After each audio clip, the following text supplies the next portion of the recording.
Hello bold and beautiful fans, and welcome back to Bold and Restless channel.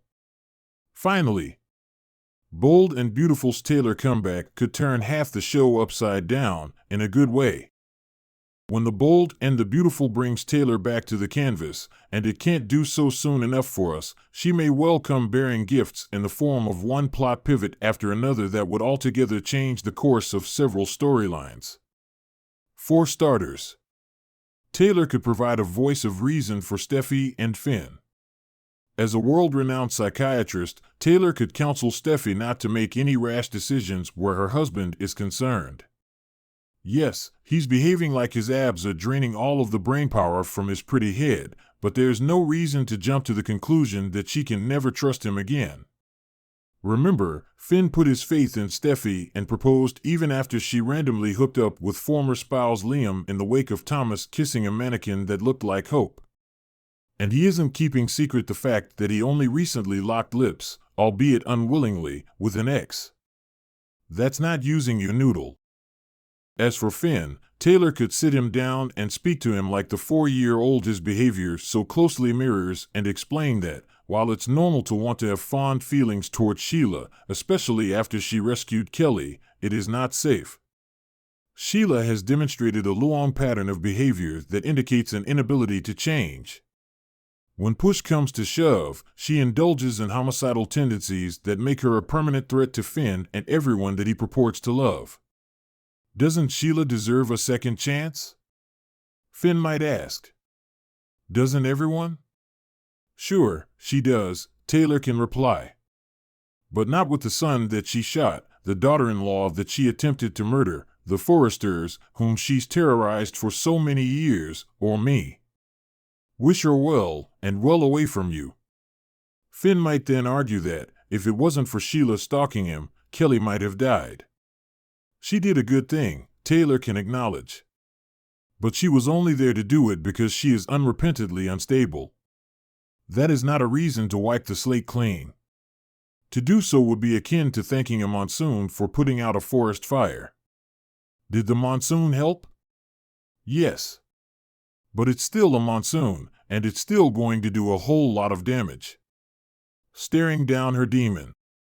Once she's done dispensing tough love, Taylor could take the bull by the horns and corner Sheila for some frank talk. Some public frank talk. Nobody's going near an alley with Sheila again. I believe that as best you can, you love your son, Taylor would begin. But at the end of the day, you are selfish. You showed up at his wedding and made it about who? You. When you weren't invited into the family, whose feelings did you put first? Your own. When Steffy found out what you'd done to Brooke, who did you blame? Not you. And when Steffy refused to remain silent, who tried to murder her, she'd conclude. You. You are incapable of putting someone else first. Do you think Kelly would agree with that? Sheila might ask. Before responding, Taylor would get right in Sheila's face. She wouldn't flinch.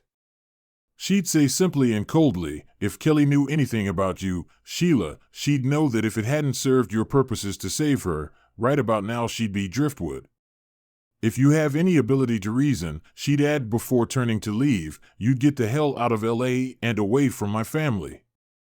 Listen up, or else. Next, Taylor could do former bestie Brooke a solid and offer a counterpoint to her upset over Hope and Thomas's involvement. I don't necessarily think that their being together is a great idea either, Taylor might confess. Thomas has made such strides in his mental health, and historically, Hope has been a trigger for his baser instincts. And who pays the price? Brooke would reel right on cue. My daughter. Not the point here, Taylor could tell her then. The point is, if we put up obstacles for them to overcome, it only bonds them more tightly. It creates a them-against-the-world scenario, and didn't Romeo and Juliet teach us how romantic that can be, not to mention how it turns out? The play is, we lay low, she'd continue. We support them any way that they need it. And when it blows up in their faces, Brooke may ask, what then? Then we are there to help them pick up the pieces, Taylor'd say. But we can't try to make things harder for them. Even if it's a mistake, if being together is what makes them happy, it's our job as their mothers to celebrate that happiness. Yes, she'd add before Brooke can protest, even if it scares us to death. Diving into the dating pool. Finally, Taylor could take her love life in hand and just straight up ask out Deacon. Where's this coming from, he might ask. Do you even like me? Does it matter? She'd reply.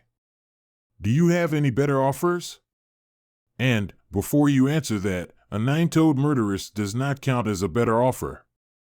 After their delightful date with Deacon, Taylor would ask out Bill, at last distracting him from his pointless pursuit of Katie. I'm surprised, he'd admit to Taylor.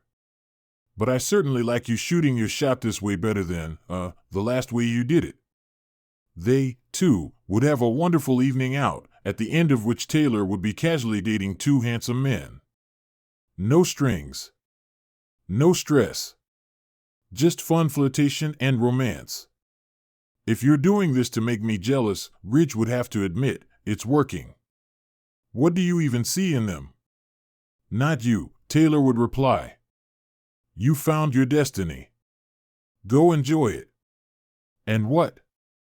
You think one of them is your destiny? Nope, Taylor would smile. But one of them is for sure my plans for Saturday night. That's it for today. Let us know your thoughts in the comment section and remember to subscribe for more spoilers and updates.